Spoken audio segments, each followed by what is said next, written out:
4 PM news network में दोस्तों आपका स्वागत है। मैं हूं आपके साथ राशिद ज़हीर। मैंने आपसे कहा था 14 तारीख के बाद देश के हालात बदल जाएंगे। अब आप कहेंगे साहब खाली यहीं के हालात बदलवा दीजिए, आप तो पूरे देश के बदल रहे हैं। देखिए देश के इस तरह से बदलेंगे दोस्तों कि अब की बार राहुल गांधी कुछ पहल करने जा रहे हैं। उम्मीद है 14 तारीख में बिहार का रिजल्ट निकल आएगा। इंडिया गठबंधन के पक्ष में आता है तब भी देश के अंदर चेंजेस आने हैं। इंडिया गठबंधन के खिलाफ आता है, बीजेपी की सरकार आती तब भी देश के हालात बदलेंगे। सुनिए कैसे। देखिए उम्मीद ये की जा सकती है कि इंडिया गठबंधन की शायद सरकार आ जाए। वो इंडिया गठबंधन सरकार में होगी, नीतीश हो ना हो बात अलग है, लेकिन बीजेपी शायद आउट हो जाए, नीतीश कुमार पीछे हटें या फिर इन लोगों का गठबंधन का पूरा बहुमत आ जाए, अलग चीज़ है। ऐसे में दोस्तों और ज़्यादा बयार बहेगी उत्तर प्रदेश में चेंज होने की, बंगाल के अंदर भी और ज़्यादा मजबूत होगा विपक्ष, और बाकी जगहों पर भी विपक्ष की सरकारें बनने के चांसेस ज़्यादा हो जाएंगे। लेकिन एक बात जो सबसे ज़्यादा मुखर होगी वो होगी वोट चोरी की। राहुल गांधी का जो हरियाणा का मुद्दा आप सोच रहे हैं ये 2 दिन की खबर थी, ख़त्म हो गई। वाकई मेनस्ट्रीम मीडिया ने बिहार के चुनाव में इस खबर को दबा दिया, लेकिन बिहार में जब सरकार बन जाएगी तो ये वाली मांग और ज़्यादा जाएगी कि हरियाणा में आपने किस प्रकार से चोरी की है। क्या 2024 में जो केंद्र की सरकार बनी थी वो भी चोरी से बनी है? इस बात की मांग बढ़ जाएगी। राहुल गांधी, तेजस्वी यादव और इंडिया गठबंधन बाकी तमाम जगह इसी बात को लेकर घूमेगा कि इस वजह से जीत हुई है चूँकि हमने इसको बस्टेड कर दिया था। राहुल गांधी भी यही कहेंगे कि चूँकि हमने प्रेस कॉन्फ्रेंस की थी इसलिए हो गया। ऐसा नहीं है, बिहार का इलेक्शन इसलिए नहीं बदल रहा है, खाली बिहार के इलेक्शन के बदलने में बहुत सारे कारक हैं, ये भी एक हो सकता है छोटा मोटा, लेकिन चेंजेस आएंगे और इसी बात को कहा जाएगा और ये बात आगे तक पकड़ी जाएगी।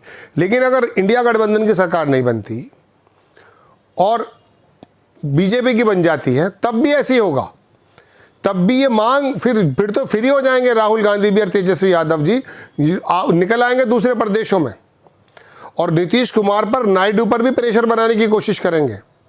और अगर बन जाती है इंडिया गठबंधन की सरकार तो नीतीश कुमार को इस बात के लिए राहुल गांधी अगर कहेंगे कि आपके 12 सांसद क्या कर रहे हैं, चोरी की सरकार का समर्थन कर रहे हैं साहब, और नायडू को फ़ोन अगर लगा दिया राहुल गांधी ने तो फिर क्या होगा? वो समझ चुके होंगे कि बिहार बदल दिया गया है, बिहार के लोग बदल गए, नीतीश कुमार के भी सांसद बदलेंगे, वो टूट फूट हो बात अलग है। संजय झा, लल्लन सिंह कहाँ जाए कहाँ आए, मुझे तो भारतीय जनता पार्टी का कैंडिडेट लल्लन सिंह लगता है चीफ मिनिस्टर के नाम पर, पता नहीं क्यों। चलिए खैर, तो मैं कहना ये चाह रहा हूँ आपसे दोस्तों कि ऐसे समय में कि इंडिया गठबंधन की सरकार बनती है तो राहुल गांधी का अगला राब्ता, अगला कांटेक्ट नंबर नीतीश कुमार और नायडू होंगे और वो सामने रखेंगे मेरिट कि बताइए आप इस बारे में क्या आप इसमें सम्मिलित हैं। वो कहेंगे नहीं साहब हम तो सम्मिलित नहीं हैं। तो जो सम्मिलित है अगर आज हमारे खिलाफ है और ईवीएम का और चोरी चकारी का यही मामला चलता रहा तो ये बताओ तुम्हारी भी बारी आनी है, फिर तो तुम्हारी भी वो जो है वो ढीले कर देंगे सारे के सारे, हत्थे पहिए। तो ऐसे में नायडू के सामने क्या रह जाता है मामला, नायडू के सामने क्या रास्ता रह जाता है, नीतीश कुमार के सामने क्या रास्ता रह जाता है। और नीतीश कुमार अगर इंडिया गठबंधन के साथ आ गए और अगर ये मानकर चलिए नीतीश कुमार को चीफ मिनिस्टर बना दिया गया राष्ट्रीय जनता दल के साथ या कांग्रेस के साथ, तो तब तो और भी आसान हो जाएगा केंद्र की सरकार को हटाना, क्योंकि नीतीश तो खुद इधर आ गए और चीफ मिनिस्टर जैसी पोजीशन पे बैठे हो तो बगावत के भी चांसेस ज़्यादा नहीं होंगे, क्योंकि नई नई सरकार का गठन होगा और राष्ट्रीय जनता दल या कांग्रेस को भारतीय जनता पार्टी में बरगला भी नहीं सकती कि सरकार गिरा दो। तो ऐसे में जो जनता दल यू से टूट करके बीजेपी के खेमे में जाना भी चाह रहा होगा वो कहेगा रुके रहो यार, बिहार के अंदर सर्वाइवल करना, यहाँ तो चीफ मिनिस्टर बन गए नीतीश कुमार। तो ऐसे में राहुल गांधी की ये जो मैं कह सकता हूँ कि रणनीति होनी चाहिए, इस वजह से होनी चाहिए क्योंकि आपने प्रेस कॉन्फ्रेंस की, दुनिया भर में हंगामा हो गया, ख़त्म हो गई अगले दिन बात। आपने चूँकि अब तो बिहार इलेक्शन चल रहा है, आपके मेरी याददाश्त इतनी कमज़ोर है कि हमें एक तरफ कुछ हाथ में दिया जाए, दूसरी तरफ जब कोई देता है तो इसको भूल जाते हैं कि हमारे हाथ में पहले में क्या था। यही वजह है कि ये नेता लोग हमारी इस नफ्स को जानते हैं कि ये तो जनता है, ये तो भूलने वाले काम करती हैं, तो भूलेंगी, इसका काम तो भूलना है, लिहाजा चपत पे चपत मारे जाओ।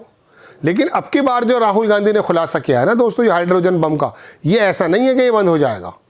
इलेक्शन इंडिया गठबंधन के पक्ष में आए या भारतीय जनता पार्टी के पक्ष में आए, याद रखिएगा, ये वोट चोरी का मामला तो उत्तर प्रदेश, बंगाल और बाकी पैन इंडिया में अब जाने वाला है।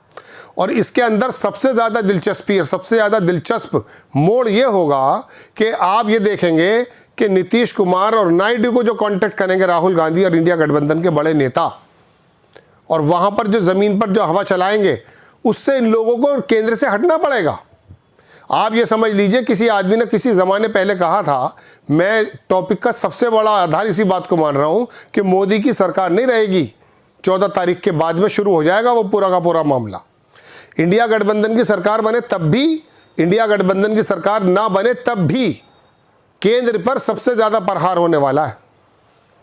मेरी खबर का बनाने का टॉपिक सिर्फ इसीलिए था कि राहुल गांधी कॉल करेंगे और उसके बाद ये मोदी जी का सिंहासन हिलने वाला है। ये है वो बिहार की ताकत। मैं हालांकि कभी कभी बड़े अचरज में हो जाता हूँ कि यार 10-12 MP इन लोगों के पूरे के पूरे केंद्र को हिलाए रखते हैं, दिल्ली को हिलाए रखते हैं ये लोग।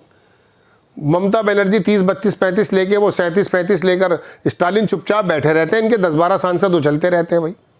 नीतीश कुमार पलटे, नीतीश कुमार आए, नीतीश कुमार गए, नीतीश कुमार ने मुंह फेर लिया, नीतीश कुमार ने माला नहीं पहनाई, नीतीश कुमार गाड़ी पे नहीं चढ़े। पर एक इतना ज़्यादा फुटेज है।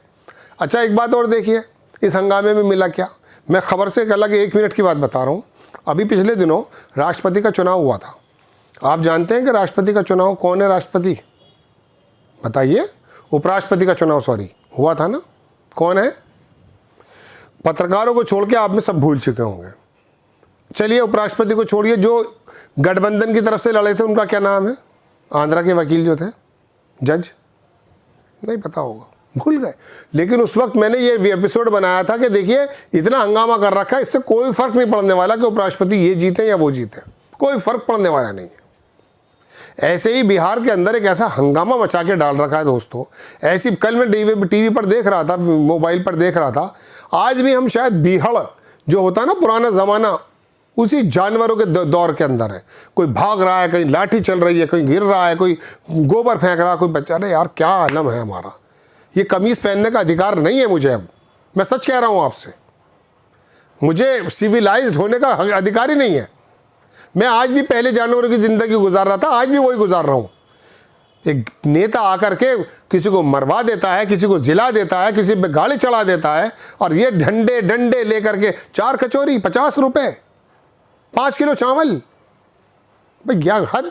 मतलब मैं कभी कभी सोचता हूँ कि यार हम कब जाके सिविलाइज्ड होंगे, कब जाकर के हमारी छतों पे भी न्यूजीलैंड की तरह, ऑस्ट्रेलिया की तरह हेलीकॉप्टर्स होंगे। चलिए वो छोड़ दीजिए, एक आम जिंदगी नहीं जी पा रहे। कुत्ता देखता होगा हमें, मैं अपनी बात कर रहा हूँ, आपकी बात नहीं कर रहा हूँ कि मैं तो पूंछ से सफाई करके बैठ जाता हूँ। ये तो नाली में पड़ा है, शराब पीकर पड़ा है, शराबें बट रही हैं, मुर्गे बट रहे हैं।